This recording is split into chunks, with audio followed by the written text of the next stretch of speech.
ਖਾਲਸਾ ਵਾਹਿਗੁਰੂ ਜੀ ਕੀ ਫਤਿਹ। ਧੰਨ ਧੰਨ ਸਤਿਗੁਰੂ ਗੁਰੂ ਗੋਬਿੰਦ ਸਿੰਘ ਜੀ ਮਹਾਰਾਜ, ਜੋ ਬਹੁਤ ਵੱਡੇ ਇੱਕ ਛਤਰੀ ਸਨ। ਛਤਰੀ ਦਾ ਅਰਥ ਹੁੰਦਾ ਹੈ ਜਿਹੜਾ ਜੰਗ ਦੇ ਮੈਦਾਨ ਦੇ ਵਿੱਚ ਧਰਮ ਦੇ ਵਾਸਤੇ ਜੂਝੇ। ਅਤੇ ਸਤਿਗੁਰੂ ਸਾਹਿਬ ਜੀ ਨੇ ਆਪਣੀ ਬਾਣੀ ਵਿੱਚ ਵੀ ਲਿਖਿਆ ਹੈ, ਛਤਰੀ ਕੋ ਪੂਤ ਹੋ ਬਾਹਮਣ ਕੋ ਨਹਿ। ਮੈਂ ਛਤਰੀਆਂ ਦਾ ਪੁੱਤ ਹਾਂ ਅਤੇ ਰਣ ਤੱਤੇ ਦੇ ਵਿੱਚ ਮੈਂ ਜੂਝਾਂਗਾ। ਅਤੇ ਸਤਿਗੁਰੂ ਸਾਹਿਬ ਜੀ ਨੇ ਆਪਣੀ ਬਾਣੀ ਵਿੱਚ ਬਾਰ-ਬਾਰ ਅਕਾਲ ਪੁਰਖ ਅੱਗੇ ਹੀ ਅਰਦਾਸ ਕੀਤੀ, ਅਤ ਹੀ ਰਨ ਮੈਂ ਤਬ ਜੂਝ ਮਰੂੰ। ਅਤੇ ਜਿਹੜਾ ਛਤਰੀ ਹੁੰਦਾ ਹੈ ਉਹਦਾ ਗੁਰੂ ਖਾਲਸਾ ਜੀ ਇਸ਼ਟ, ਉਹਦਾ ਕੁਲ ਦੇਵ, ਜਿਹਦੀ ਉਹ ਪੂਜਾ ਕਰਦਾ ਹੈ, ਉਹਦਾ ਪੀਰ ਛਤਰ ਹੁੰਦੇ ਨੇ। ਮਹਾਰਾਜ ਕਲਗੀਧਰ ਪਾਤਸ਼ਾਹ ਜੀ ਜਦੋਂ ਕੋਟਕਪੁਰੇ ਦੀ ਧਰਤੀ 'ਤੇ ਗਏ ਅਤੇ ਕਪੂਰੇ ਚੌਧਰੀ ਨੇ ਆ ਕੇ ਆਖਿਆ, ਮਹਾਰਾਜ ਸਾਹਿਬ ਜੀ 2 ਪਲੰਘੇ ਲੱਗੇ ਨੇ, ਛੋਟੇ ਪਲੰਘੇ 'ਤੇ ਤੁਸੀਂ ਬੈਠੇ ਹੋ, ਵੱਡੇ ਪਲੰਘੇ 'ਤੇ ਛਤਰ ਸਜਾਏ ਨੇ ਅਤੇ ਛਤਰਾਂ 'ਤੇ ਵੀ ਚੌਰ ਹੋ ਰਿਹਾ ਹੈ। ਅਤੇ ਸਤਿਗੁਰੂ ਸਾਹਿਬ ਜੀ ਕਹਿਣ ਲੱਗੇ, ਕਪੂਰੇ ਚੌਧਰੀ, ਚੌਰ ਗੁਰਪੀਰਾਂ ਦੇ ਸਿਰ ਦੇ ਉੱਤੇ ਹੁੰਦਾ ਏ, ਅਸੀਂ ਤੁਹਾਡੇ ਪੀਰ ਹਾਂ ਅਤੇ ਛਤਰ ਸਾਡੇ ਪੀਰ ਨੇ। ਅਸ ਕੁਰਬਾਨ ਖੰਡੋ ਖੜਗ ਤੁਪਕ ਤਬਰ ਅਰ ਤੀਰ, ਸਾਹਿਬ ਸਰੋਹੀ ਸਹਿ ਜਹ ਹਮਾਰੇ ਪੀਰ। ਮਹਾਰਾਜ ਸਾਹਿਬ ਜੀ ਨੇ ਛਤਰਾਂ ਨੂੰ ਪੀਰ ਕਹਿ ਕੇ ਨਵਾਜਿਆ। 6ਵੇਂ ਪਾਤਸ਼ਾਹ ਦੇ ਵੇਲੇ ਵੀ ਛਤਰ ਸ਼੍ਰੀ ਅਕਾਲ ਤਖ਼ਤ ਸਾਹਿਬ ਦੇ ਉੱਪਰ ਉੱਚੇ ਪਲੰਘੇ 'ਤੇ ਸ਼ੁਭਾਇਮਾਨ ਕਰਕੇ ਗੁਰੂ ਹਰਗੋਬਿੰਦ ਸਾਹਿਬ ਜੀ ਨੇ ਵੀ ਛਤਰਾਂ ਨੂੰ ਆਪਣਾ ਪੀਰ ਕਿਹਾ। ਸੋ ਹਿੰਦੂ ਧਰਮ ਦੇ ਵਿੱਚ ਗੁਰੂ ਖਾਲਸਾ ਜੀ 4 ਵਰਨ ਨੇ, ਇੱਕ ਬ੍ਰਾਹਮਣ ਹੈ, ਇੱਕ ਕਸ਼ਤਰੀ ਹੈ, ਇੱਕ ਵੈਸ ਹੈ, ਇੱਕ ਸੂਦਰ ਹੈ। ਬ੍ਰਾਹਮਣ ਉਹਨੂੰ ਕਹਿੰਦੇ ਆ ਜੋ ਵਿੱਦਿਆ ਪੜ੍ਹੇ, ਕਸ਼ਤਰੀ ਉਹਨੂੰ ਕਹਿੰਦੇ ਆ ਜੋ ਜੰਗ ਦੇ ਮੈਦਾਨ ਦੇ ਵਿੱਚ ਜੂਝੇ, ਵੈਸ ਉਹਨੂੰ ਕਹਿੰਦੇ ਆ ਜੋ ਆਪਣੀ ਕਮਾਈ ਕਰਕੇ ਖਾਵੇ, ਅਤੇ ਸੂਦਰ ਉਹਨੂੰ ਕਹਿੰਦੇ ਆ ਜਿਹੜਾ ਸੇਵਾ ਕਰਕੇ ਅਤੇ ਆਪਣੇ ਪੇਟ ਨੂੰ ਪਾਲੇ। ਅਤੇ ਇਸੇ ਤਰ੍ਹਾਂ 4 ਤਿਉਹਾਰ, ਬ੍ਰਾਹਮਣਾਂ ਦਾ ਤਿਉਹਾਰ ਵੱਖਰਾ ਏ ਅਤੇ ਜਿਹੜੇ ਛਤਰੀ ਨੇ ਉਹਨਾਂ ਦਾ ਤਿਉਹਾਰ ਦੁਸਹਿਰਾ ਹੈ। ਜਿਹੜੇ ਵੈਸ ਨੇ ਉਹ ਦੀਵਾਲੀ ਮਨਾਉਂਦੇ ਨੇ ਅਤੇ ਸ਼ੂਦਰ ਹੋਲੀ ਨੂੰ ਮਨਾਉਂਦੇ ਨੇ। ਅਤੇ ਪਿਆਰੇ ਭਾਈ ਦਇਆ ਸਿੰਘ ਜੀ ਗੁਰੂ ਕੇ ਸਿੰਘਾਂ ਨੇ ਸਵਾਲ ਕੀਤਾ ਸੀ ਕਲਗੀਧਰ ਪਾਤਸ਼ਾਹ ਜੀ ਨੂੰ ਅਨੰਦਪੁਰ ਸਾਹਿਬ, ਮਹਾਰਾਜ ਸਾਹਿਬ ਜੀ ਦੁਸਹਿਰਾ ਕਸ਼ਤਰੀਆਂ ਦਾ ਤਿਉਹਾਰ ਹੈ ਅਤੇ ਭਾਰਤ ਵਰਸ਼ ਦੇ ਜਿੰਨੇ ਕਸ਼ਤਰੀ ਨੇ ਉਹ ਸਾਰੇ ਸੱਚੇ ਪਾਤਸ਼ਾਹ ਜੀ ਦੁਸਹਿਰੇ ਦੇ ਉੱਪਰ ਰਾਵਣ ਦਾ ਪੁਤਲਾ ਫੂਕਦੇ ਨੇ, ਰਾਮਨੌਮੀ ਦੀਆਂ ਝਾਕੀਆਂ ਕੱਢਦੇ ਨੇ। ਤੁਹਾਡੇ ਖਾਲਸੇ ਨੂੰ ਕੀ ਹੁਕਮ ਹੈ? ਅਤੇ ਮਹਾਰਾਜ ਕਹਿਣ ਲੱਗੇ, ਖਾਲਸੇ ਦਾ ਇਸ਼ਟ, ਖਾਲਸੇ ਦੇ ਪੀਰ ਛਤਰ ਨੇ, ਖਾਲਸੇ ਨੇ ਦੁਸਹਿਰੇ ਵਾਲੇ ਦਿਨ ਛਤਰ ਪੂਜਾ ਕਰਨੀ ਹੈ। ਸੋ ਮਹਾਰਾਜ ਸਾਹਿਬ ਜੀ ਨੇ ਉੱਥੇ ਮਰਿਆਦਾ ਬੱਧੀ ਵੀ ਨਰਾਤਿਆਂ ਦੇ ਵਿੱਚ ਜੋ ਛਤਰਾਂ ਦੀ ਅਕਾਲ ਪੁਰਖ ਪਰਮੇਸ਼ਰ ਦੀ ਸਤੁਤੀ ਦੀ ਪਾਵਨ ਗੁਰਬਾਣੀ ਹੈ ਉਹਨੂੰ ਪੜ੍ਹਨਾ ਹੈ ਅਤੇ ਦੁਸਹਿਰੇ ਵਾਲੇ ਦਿਨ ਪਾਵਨ ਬਾਣੀ ਦੇ ਜਾਪ ਕਰਕੇ ਅਤੇ ਛਤਰਾਂ ਦੀ ਪੂਜਾ ਕਰਨੀ ਹੈ। ਇਹ ਪੂਜਾ ਸ਼੍ਰੀ ਅਕਾਲ ਤਖ਼ਤ ਸਾਹਿਬ ਦੇ ਉੱਪਰ ਵੀ ਹੁੰਦੀ ਰਹੀ। 32 ਸਰੂਪਾਂ ਦੀ ਇੱਕ ਪੁਰਾਣੀ ਰਿਪੋਰਟ ਜਿਹਦੇ ਵਿੱਚ ਲਿਖਿਆ ਸੀ ਵੀ ਸ਼੍ਰੀ ਅਕਾਲ ਤਖ਼ਤ ਸਾਹਿਬ 'ਤੇ ਦਸਮ ਦੇ 32 ਸਰੂਪ ਲਏ ਅਤੇ ਉਹਨਾਂ ਦੀ ਖੋਜ ਪੜਤਾਲ ਕਰਕੇ ਸਰੂਪ ਬਣਾਇਆ ਅਤੇ ਉਹ ਸੂਚੀ ਪੁੱਤਰ ਦਾਸ ਦੇ ਖਜ਼ਾਨੇ ਵਿੱਚ ਤੋਸ਼ੇਖਾਨੇ 'ਚ ਲਾਇਬ੍ਰੇਰੀ 'ਚ ਮੌਜੂਦ ਹੈ। ਅਤੇ ਉਹਦੇ 'ਤੇ ਲਿਖਿਆ ਵੀ ਸ਼੍ਰੀ ਅਕਾਲ ਤਖ਼ਤ ਸਾਹਿਬ ਦੁਸਹਿਰਾ ਮਹਾਤਮ ਛਤਰ ਪੂਜਾ ਕੀਤੀ ਜਾਂਦੀ ਸੀ। ਹੋਰਨਾਂ ਤਖ਼ਤਾਂ 'ਤੇ ਸੀ। ਸਮੇਂ ਨਾਲ ਇਹ ਗੱਲ ਗੁਪਤ ਹੋਈ ਅਤੇ ਅੱਜ ਵੀ ਸ਼੍ਰੋਮਣੀ ਪੰਥ ਅਕਾਲੀ ਬੁੱਢਾ ਦਲ, ਤਰਨਾ ਦਲ ਬਾਬਾ ਬਿਧੀ ਚੰਦ ਸਾਹਿਬ ਅਤੇ ਸੱਚਖੰਡ ਹਜ਼ੂਰ ਸਾਹਿਬ ਦੇ ਵਿੱਚ ਇਹ ਮਰਿਆਦਾ ਪ੍ਰਚਲਿਤ ਹੈ। ਅਤੇ ਗੁਰੂ ਕਾ ਪੰਥ ਖਾਲਸਾ ਟਕਸਾਲਾਂ ਦੇ ਵਿੱਚ ਵੀ, ਸੰਪਰਦਾਇ ਭਿੰਡਰਾਂ ਦੇ ਵਿੱਚ ਵੀ ਇਹ ਗੁਰੂ ਖਾਲਸਾ ਜੀ ਮਰਿਆਦਾ ਚੱਲਦੀ ਹੈ। ਸੋ ਇਹ ਦੁਸਹਿਰਾ ਮਹਾਤਮ ਦੀ ਪੋਥੀ ਮਹਾਂਪੁਰਖ ਬਾਬਾ ਮਿੱਤ ਸਿੰਘ ਸਾਹਿਬ ਜੀ, ਉਹਨਾਂ ਦਾ ਸੁਪਨਾ ਸੀ ਕਿ ਇਹ ਪੋਥੀ ਛਪੇ ਅਤੇ ਬਾਬਾ ਸੰਤਾ ਸਿੰਘ ਸਾਹਿਬ ਜੀ ਨੇ ਜਿਹੜੀਆਂ ਬਾਣੀਆਂ ਪੜ੍ਹੀਆਂ ਜਾਂਦੀਆਂ ਨੇ ਅਤੇ ਉਹ ਗੁਰੂ ਖਾਲਸਾ ਜੀ ਸਾਰੀਆਂ ਇਕੱਤਰਿਤ ਕਰਕੇ ਅਤੇ ਸ੍ਰੀ ਦੁਸਹਿਰਾ ਮਹਾਤਮ ਪੋਥੀ ਦਾ ਨਾਮ ਰੱਖਿਆ। ਛਤਰ ਪੂਜਾ, ਪਾਠ ਵਿਧੀ ਸਾਰਾ ਕੁਝ ਇਹਦੇ ਵਿੱਚ ਲਿਖਿਆ ਗਿਆ। ਕਿਉਂਕਿ ਬੜੇ ਸਿੰਘਾਂ ਦੇ ਫੋਨ ਆਏ, ਜੀ ਇਹ ਪੋਥੀ ਕਿੱਥੋਂ ਮਿਲਦੀ ਹੈ ਅਤੇ ਇਹਦਾ ਅਭਿਆਸ ਕਿਵੇਂ ਕੀਤਾ ਜਾਵੇ। ਇਹ ਸੱਚਖੰਡ ਸ਼੍ਰੀ ਹਜ਼ੂਰ ਸਾਹਿਬ ਤੋਂ ਪੋਥੀ ਛਪਦੀ ਹੈ ਪਹਿਲਾਂ ਸ਼੍ਰੋਮਣੀ ਪੰਥ ਅਕਾਲੀ ਬੁੱਢਾ ਦਲ ਤੋਂ ਵੀ ਛਪੀ ਸੀ ਅਤੇ ਬਾਅਦ ਵਿੱਚ ਹੁਣ ਇਹ ਸੱਚਖੰਡ ਹਜ਼ੂਰ ਸਾਹਿਬ ਵਾਲਿਆਂ ਨੇ ਪੋਥੀ ਛਪਵਾਈ ਹੈ ਅਤੇ ਸਿੰਘ ਬਰਦੇ ਜੀ ਦੀ ਦੁਕਾਨ ਤੋਂ ਵੀ ਸੁਣਿਆ ਕਿ ਸ਼ਾਇਦ ਮਿਲ ਜਾਂਦੀ ਹੈ ਇਹ ਪੋਥੀ। ਸੋ ਇਹਦਾ ਕੱਲ੍ਹ ਨੂੰ ਨਰਾਤਾ ਹੈ। ਆਜ ਨਰਾਤਾ ਪ੍ਰਥਮ ਨਿਹਾਰੂ ਸਾਹਿਬ ਜੀ ਦੇ ਵੀ ਪਾਵਨ ਬੋਲ ਨੇ ਇਤਿਹਾਸ ਵਿੱਚ ਲਿਖਿਆ ਹੈ ਵੀ ਮਹਾਰਾਜ ਸਾਹਿਬ ਜੀ ਨੇ ਨਰਾਤੇ ਵਾਲੇ ਦਿਨ ਤੋਂ ਹੀ ਸ਼ਸਤਰਾਂ ਦੀ ਪੂਜਾ ਸ਼ੁਰੂ ਕੀਤੀ ਸੀ। ਸੋ ਇਹ ਪਾਠ ਹੈ ਅਤੇ ਬਾਬਾ ਮਿੱਤ ਸਿੰਘ ਸਾਹਿਬ ਜੀ ਦੇ ਸੁਪਨੇ ਨੂੰ ਬਾਬਾ ਸੰਤਾ ਸਿੰਘ ਜੀ ਨੇ ਇਹ ਸਵੀਕਾਰ ਕਰਾਇਆ। ਇਹ ਸ਼੍ਰੀ ਦੁਸਹਿਰਾ ਮਹਾਤਮ ਸ਼ਸਤਰ ਪੂਜਾ ਪਾਠ ਵਿਧੀ ਇਹ ਪੋਥੀ ਹੈ। ਸੋ ਇਹ ਤਰਨਾ ਦਲ ਸ਼੍ਰੀ ਬਾਬਾ ਬਕਾਲਾ ਸਾਹਿਬ ਜੀ ਦੇ ਤੋਸ਼ੇਖਾਨੇ ਦੀ ਪੋਥੀ ਹੈ। ਸੋ ਇਹ ਪੋਥੀ ਬਾਬਾ ਜੀ ਬਾਬਾ ਸੰਤਾ ਸਿੰਘ ਜੀ ਉਹਨਾਂ ਨੇ ਇਹ ਪੋਥੀ ਛਪਵਾਈ ਅਤੇ ਬਾਅਦ ਵਿੱਚ ਇਹ ਪੋਥੀ ਸ਼ੁਰੂ ਹੁੰਦੀ ਹੈ। ਇਹਦਾ ਮੁਖਬੰਧ ਲਿਖਿਆ ਹੈ ਅਤੇ ਉਹਦੇ ਵਿੱਚ ਇਹ ਸਾਰੀ ਸ਼ਸਤਰ ਪੂਜਾ ਦੁਸਹਿਰੇ 'ਤੇ ਪਾਠ ਕੀਤਾ ਜਾਂਦਾ ਸੀ। ਗੁਰਧਾਮਾਂ ਗੁਰ ਅਸਥਾਨਾਂ ਗੁਰ ਤਖਤਾਂ 'ਤੇ ਦੁਸਹਿਰੇ ਦੇ ਤਿਉਹਾਰ 'ਤੇ ਸ਼ਸਤਰ ਪੂਜਾ ਕੀਤੀ ਜਾਂਦੀ ਸੀ।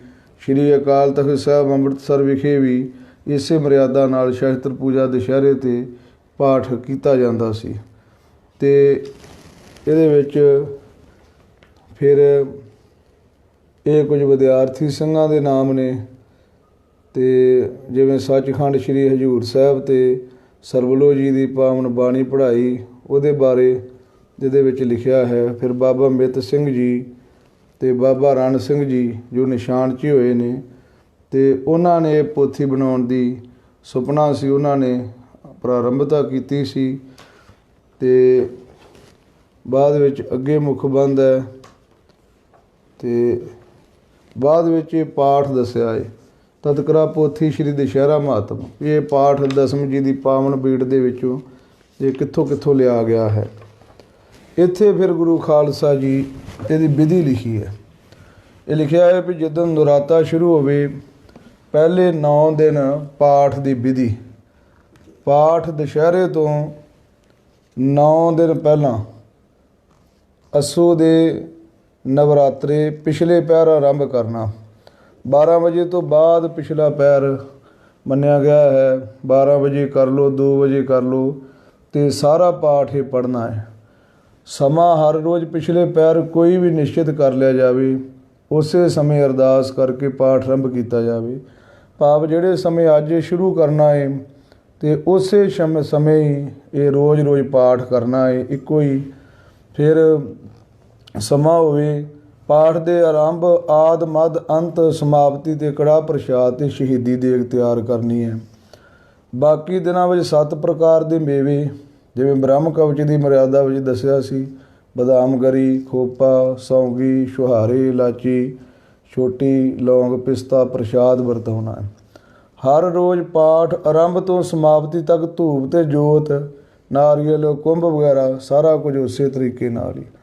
ਫਿਰ 9 ਦਿਨ ਅਖੰਡ ਪਾਠ ਪੋਥੀ ਦੇ 1 ਤੋਂ ਲੈ ਕੇ ਅਤੇ 109 ਤੱਕ ਹੈ ਜੀ, ਉੱਥੋਂ ਤੱਕ ਪੜ੍ਹਨਾ ਅਤੇ ਉਹਦੇ ਤੋਂ ਅਗਲਾ ਪਾਠ ਜਿਹੜਾ ਹੈ ਉਹ ਦੁਸਹਿਰੇ ਵਾਲੇ ਦਿਨ ਪੜ੍ਹਨਾ ਹੈ। ਅਤੇ ਪਾਠ ਇੱਕ ਸਿੰਘ ਜਾਂ ਵੱਧ ਸਿੰਘ ਵੀ ਕਰ ਸਕਦੇ ਨੇ ਅਤੇ ਰੌਲ ਵੀ ਰੱਖ ਸਕਦੇ ਨੇ, ਜਿਵੇਂ 2 ਘੰਟੇ ਇੱਕ ਨੇ, 2 ਘੰਟੇ ਇੱਕ ਨੇ। ਅਤੇ ਇਸ ਤਰੀਕੇ ਦੇ ਨਾਲ ਸਰੀਰਕ ਕਿਰਿਆ ਜਿਹੜੀ ਹੈ ਉਹਨੂੰ ਸ਼ੁੱਧ ਰੱਖਣਾ ਹੈ। ਜੰਗਲ ਮੈਦਾਨ ਉਪਰੰਤ ਇਸ਼ਨਾਨ ਕਰਕੇ ਤਾਬਿਆਂ 'ਤੇ ਬੈਠਣਾ ਹੈ। ਅਤੇ 10ਵੇਂ ਦਿਨ ਜਿੱਦਣ ਦੁਸਹਿਰਾ ਹੈ ਉਸ ਦਿਨ ਜਾਪ ਸਾਹਿਬ ਅਤੇ ਆਹ ਬਾਣੀਆਂ ਲਿਖੀਆਂ ਨੇ, ਜਿਵੇਂ ਮਹਾਂਕਾਲ ਦਾ ਲਿਖਿਆ ਹੈ ਅਤੇ ਫਿਰ ਰਾਮਾ ਅਵਤਾਰ ਲਿਖਿਆ ਹੈ ਅਤੇ ਇਸ ਤਰੀਕੇ ਦੇ ਨਾਲ 33 ਸਵਈਏ ਲਿਖੇ ਨੇ। ਅਤੇ ਇਹ ਸਾਰਾ ਕੁਝ ਪੜ੍ਹਨਾ ਹੈ ਅਤੇ ਹੋ ਸਕੇ ਅਤੇ ਜਿੱਦਣ ਇਹ ਗੁਰੂ ਖਾਲਸਾ ਜੀ ਇਹ ਭੋਗ ਬਣਦਾ ਹੈ ਉਸ ਦਿਨ ਦਸਮ ਜੀ ਦੇ ਪਾਵਨ ਸਰੂਪ ਦਾ ਅਖੰਡ ਪਾਠ ਅਤੇ ਜਾਂ ਸਹਿਜ ਪਾਠ ਪੜ੍ਹ ਕੇ ਅਤੇ ਫਿਰ ਇਹ ਦੁਸਹਿਰੇ ਮਹਾਤਮ ਦਾ ਭੋਗ ਪਾਉਣਾ ਹੈ। ਅਤੇ ਪਾਠ ਸਮਾਪਤੀ ਉਪਰੰਤ ਆਰਤੀ ਆਰਤਾ ਅਤੇ ਅਰਦਾਸ ਕਰਨੀ ਹੈ। ਅਤੇ ਫਿਰ ਜਿੱਥੇ ਰਾਵਣ ਦਾ ਸਿਰ ਕੱਟਿਆ ਜਾਂਦਾ ਹੈ ਉੱਥੇ ਵੀਰ ਰਸ ਦੇ ਵਿੱਚ ਫਿਰ ਨਾਰੀਅਲ, ਗੰਨਾ ਇਤਿਆਦਿਕ ਝਟਕਾਉਣਾ ਹੈ, ਤਿਲਕ ਲਗਾਉਣਾ ਹੈ। ਤੇ ਦੁਸ਼ਹਿਰੇ ਵਾਲੇ ਦਿਨ ਪਾਠ ਸਵੇਰੇ ਆਰੰਭ ਕੀਤਾ ਜਾਵੇ ਤੇ ਪਹਿਲੇ 9 ਦਿਨਾਂ ਵਾਂਗ ਪਿਛਲੇ ਪੈਰ ਆਰੰਭ ਨਹੀਂ ਕਰਨਾ। ਇਹ ਗੱਲ ਜ਼ਿਆਦਾ ਖਿਆਲ ਵਿੱਚ ਰੱਖਣੀ। ਜਦੋਂ ਦੁਸ਼ਹਿਰਾ ਹੈ ਉਦੋਂ ਅੰਮ੍ਰਿਤ ਵੇਲੇ ਪਾਠ ਸ਼ੁਰੂ ਕਰਨਾ ਹੈ ਤੇ ਬਾਕੀ 9 ਦਿਨ ਜਿਹੜਾ ਪਾਠ ਹੈ ਉਹ ਗੁਰੂ ਖਾਲਸਾ ਜੀ ਪਿਛਲੇ ਪੈਰ। ਤੇ ਇਹ ਜਾਪ ਸਾਹਿਬ ਤੋਂ ਪੋਥੀ ਸ਼ੁਰੂ ਹੋ ਰਹੀ ਹੈ ਤੇ ਬਾਅਦ ਵਿੱਚ ਪਿੱਛੇ ਤੱਕ 109 ਸਫ਼ੇ ਤੱਕ ਪੋਥੀ ਜਾਏਗੀ ਪਿੱਛੇ ਤੇ ਉਹਦੇ ਤੋਂ ਬਾਅਦ ਫਿਰ ਇਹ ਪੋਥੀ ਦੀ ਸਮਾਪਤੀ ਹੈ। ਇਹ ਚਰਿਤਰੋਪਖਿਆਨ ਆ ਜਾ ਗਿਆ ਹੈ, ਅੱਗੇ ਦੋਹਰਾ ਤੇ ਬਾਅਦ ਵਿੱਚ ਫਿਰ ਜ਼ਫਰਨਾਮੇ ਦਾ ਪਾਠ ਦੇ ਕੇ ਇੱਥੋਂ ਤੱਕ 9 ਦਿਨ ਪਾਠ ਕਰਨਾ ਹੈ ਤੇ ਇਹ ਅੰਗ ਬਣ ਲਿਖਿਆ ਹੈਗਾ ਇਹ 109 ਅੰਗ। ਇਹਦੇ ਤੋਂ ਬਾਅਦ 20ਵਾਂ ਅਵਤਾਰ ਰਾਮਾ ਅਵਤਾਰ। ਇਹ ਜਾਪ ਸਾਹਿਬ ਪੜ੍ਹਨਾ ਹੈ ਜਿਵੇਂ ਪਿੱਛੇ ਲਿਖਿਆ ਹੈ। ਫਿਰ ਰਾਮਾ ਅਵਤਾਰ ਦਾ ਪਾਠ ਕਰਨਾ ਹੈ। ਇਹ ਦੁਸ਼ਹਿਰੇ ਵਾਲੇ ਦਿਨ ਦਾ ਪਾਠ ਲਿਖਿਆ ਹੈ ਇਹ ਜਾਪ ਸਾਹਿਬ ਦਾ। ਫਿਰ ਦੋਹਰਾ 105 ਤੋਂ ਲੈ ਕੇ 109 ਤੱਕ ਦਾ ਪਾਠ। ਫਿਰ ਰਾਮਾ ਅਵਤਾਰ, ਫਿਰ 33 ਸਵਈਏ ਤੇ ਫਿਰ ਉਹ ਜਿਹੜੇ ਖਾਲਸੇ ਦੇ ਸਵਈਏ ਆਉਂਦੇ ਨੇ ਉਹ ਪੜ੍ਹਨਾ ਹੈ ਤੇ ਇਸ ਤਰੀਕੇ ਦੇ ਨਾਲ ਦੁਸ਼ਹਿਰੇ ਵਾਲੇ ਦਿਨ ਪਾਠ ਕਰਨਾ ਹੈ। ਤੇ ਇਹ ਸ਼ਸਤਰਾਂ ਦੀ ਪੂਜਾ ਦੀ ਪੁਰਾਣੀ ਮਰਿਆਦਾ ਹੈ। ਤੇ ਸਮਾਧਾ ਬਾਬਾ ਨੌ ਸਿੰਘ ਜੀ ਦੇ ਸਥਾਨ ਦੇ ਉੱਤੇ ਅੱਜ ਅਸੀਂ ਇੱਕ ਦਿਨ ਪਹਿਲਾਂ ਹੀ ਅਰਦਾਸ ਕਰ ਦਿੱਤੀ ਸੀ, ਕਿਉਂਕਿ ਕਈ ਸਿੰਘ ਕਹਿੰਦੇ ਸੀ ਵੀ ਅਰਦਾਸ ਕਿਵੇਂ ਕਰਨੀ ਹੈ ਤੇ ਉਹ ਉਹਨਾਂ ਨੂੰ ਦੱਸ ਦਿੱਤਾ ਸੀ ਵੀ ਇਸ ਤਰ੍ਹਾਂ ਪਾਠ ਕਰਨਾ ਹੈ। ਤੇ ਕੱਲ੍ਹ ਨੂੰ ਫਿਰ ਨਰਾਤਿਆਂ ਦੀ ਅਰਦਾਸ ਕਰਵਾ ਕੇ ਤੇ ਫਿਰ ਪਾਠ ਪ੍ਰਾਰੰਭ ਹੋਵੇਗਾ। ਫਿਰ ਮੀਰੀ ਪੀਰੀ ਅਕੈਡਮੀ ਛਾਟਾ ਵਿਖੇ ਵੀ ਇਹ ਪਾਠ ਪ੍ਰਾਰੰਭ ਹੋ ਰਿਹਾ ਹੈ।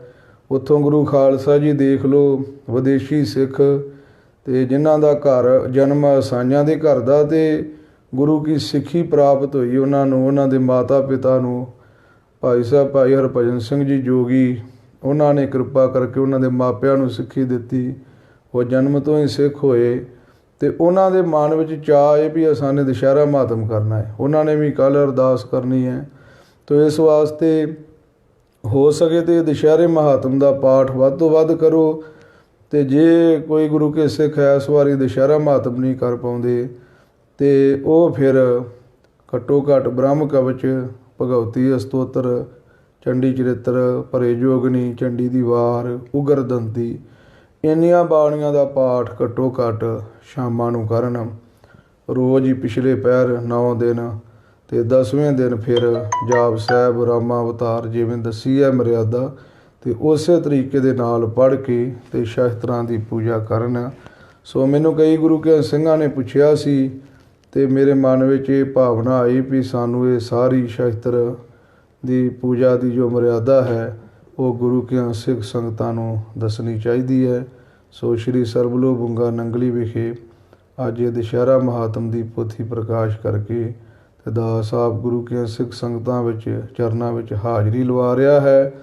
ਸੋ ਆਪ ਗੁਰੂ ਕੇ ਸੰਗਤਾਂ ਨੇ ਇਹ ਬੇਨਤੀ ਪ੍ਰਵਾਨ ਕਰਨੀ। ਕੋਈ ਵੀ ਸੁਝਾਅ ਹੋਵੇ ਤੇ ਨਾਲ ਹੀ ਮੈਂ ਬੇਨਤੀ ਕਰਾਂ ਵੀ ਫੋਨ ਘੱਟ ਕਰਿਆ ਕਰੋ, WhatsApp ਦੇ ਉੱਪਰ ਵੋਇਸ ਮੈਸੇਜ ਭੇਜ ਦਿਆ ਕਰੋ, ਕਿਉਂਕਿ ਕਈ ਵਾਰ ਬੈਠੇ ਹੋਈਦਾ ਏ ਤੇ ਫਿਰ ਟਾਈਮ ਨਹੀਂ ਹੁੰਦਾ। ਕਈ ਵਾਰ ਕਿਤੇ ਕੋਈ ਗੱਲ ਕਰਨ ਦਾ ਸਮਾਂ ਹੁੰਦਾ ਏ, ਕਿਤੇ ਨਹੀਂ ਹੁੰਦਾ। ਇਸ ਵਾਸਤੇ ਵੋਇਸ ਮੈਸੇਜ ਰਾਹੀਂ ਆਪ ਗੁਰੂ ਕੀ ਸਿੱਖ ਸੰਗਤਾਂ ਆਪਣੇ ਮਨ ਦੇ ਜੋ ਵੀ ਸ਼ੰਕੇ ਜਾਂ ਮਨ ਦੀ ਜੋ ਭਾਵਨਾ, ਜੋ ਖਿਆਲ ਹੈ ਉਹ ਦੱਸ ਦਿਆ ਕਰੋ ਤੇ ਸਮਾਂ ਦੇਖ ਕਰਕੇ ਤੇ ਫਿਰ ਉਹਦਾ ਜਵਾਬ ਦਿੱਤਾ ਜਾਇਆ ਕਰੇਗਾ। ਇਹ ਬੇਨਤੀ ਜ਼ਰੂਰ ਪ੍ਰਵਾਨ ਕਰਨੀ। ਦਾਸ ਦਾ ਨੰਬਰ ਕਈ ਗੁਰੂ ਕੀ ਸਿੱਖ ਸੰਗਤਾਂ ਕੋ ਹੈ ਵੀ ਤੇ ਉਸ ਨੰਬਰ 'ਤੇ ਆਪ ਗੁਰੂ ਕੀ ਸਿੱਖ ਸੰਗਤਾਂ ਨੇ ਵੋਇਸ ਮੈਸੇਜ ਕਰਕੇ ਸੁਝਾਅ ਦੇਣ ਦਾ ਯਤਨ ਕਰਨਾ। ਵਾਹਿਗੁਰੂ ਜੀ ਕਾ ਖਾਲਸਾ, ਵਾਹਿਗੁਰੂ ਜੀ ਕੀ ਫਤਿਹ।